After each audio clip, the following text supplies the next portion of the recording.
There's a 19th century Catholic novelist I recently read. A Catholic novelist who detested the French Revolution, who felt that precious sacred values, Christian values, were being destroyed in the 19th century France that he witnessed. And in his novel, he has a scene. The stock market has just opened in Paris, and with horror, he is looking at these people scrambling in a frenzy, in a capitalist frenzy, in the Paris stock market, and he calls them jackals. When I read that passage, I have the sense that he belongs to a time that could be horrified by something that we take for granted. We take stock markets for granted. But for him, for Josephine Péladan, perhaps it seemed as though a new form of evil was erupting in the world.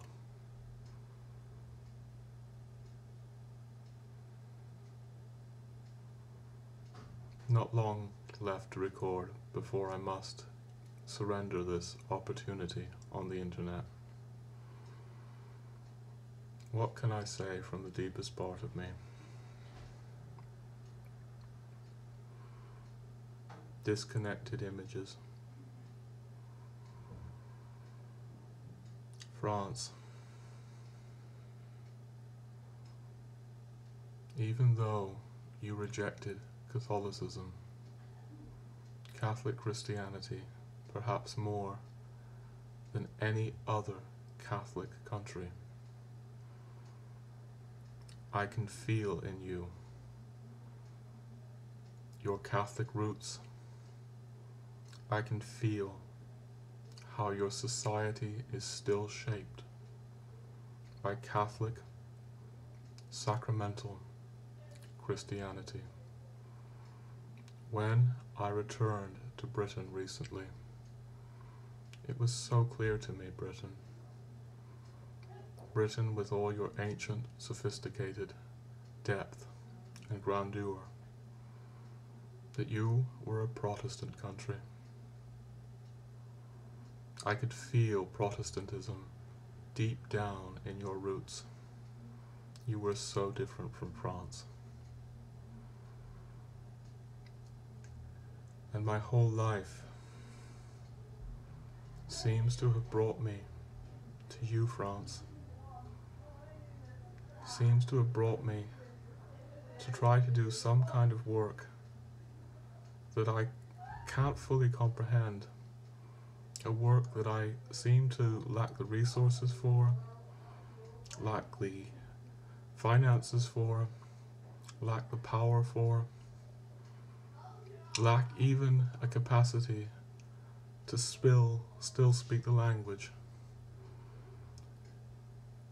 J'ai essayé parler français, mais c'est très difficile pour moi. Mais j'essaie. I dedicate myself to you, France. I dedicate myself. It seems to me that you hold something for the world. I look at your 19th century history, and it is so different from the British history that I have been with for so many years. In Britain, there is a phrase that expresses so much. One speaks about the Church of England as the Tory party at prayer. And when I contemplate you, Victorian, Anglican, Protestant England, it feels that Christianity was able to make a home for capitalism much more easily in you, England. But when I contemplate you, 19th century Catholic France, the 19th century Catholic France of this horrified Catholic novelist, it seems to me that you, France, were trying to guard something very sacred. Yes, 19th century Catholic France, I see your shadow. I see that you were very narrow in so many ways, fanatical, but it seems like you were trying to guard something that I don't feel in the Protestant countries I grew up in. I don't feel it in America. I don't feel it in England. I began to feel it in Ireland. In Ireland, I felt this profound, profound Catholic culture, full of shadows and horror, full of prayer and piety. And in France, I see that in the 19th century there were two Frances.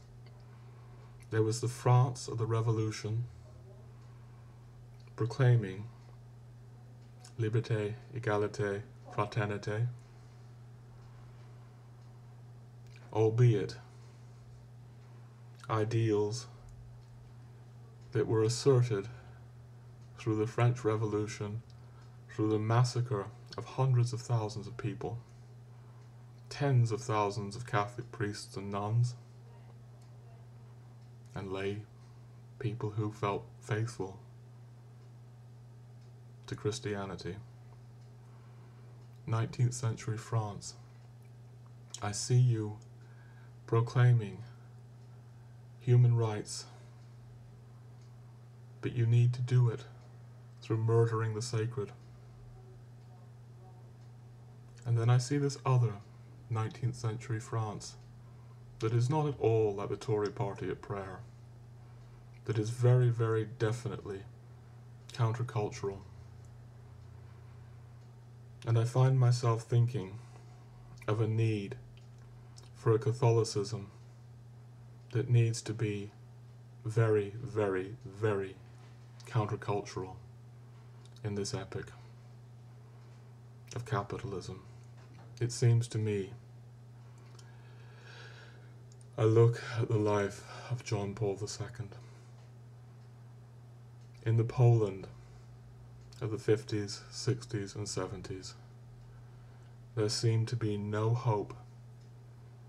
The Polish Catholics there thought that they would never see the Iron Curtain lift in their life. They would never see communism overthrown. They would be enslaved by communism their entire lives. But John Paul, you did something. You did something completely, totally unexpected. You resisted being a slave to that. And it now seems to me that we as Catholics need to not be slaves to global capitalism. And it seems to me that here in France, there may be some opportunity for resistance.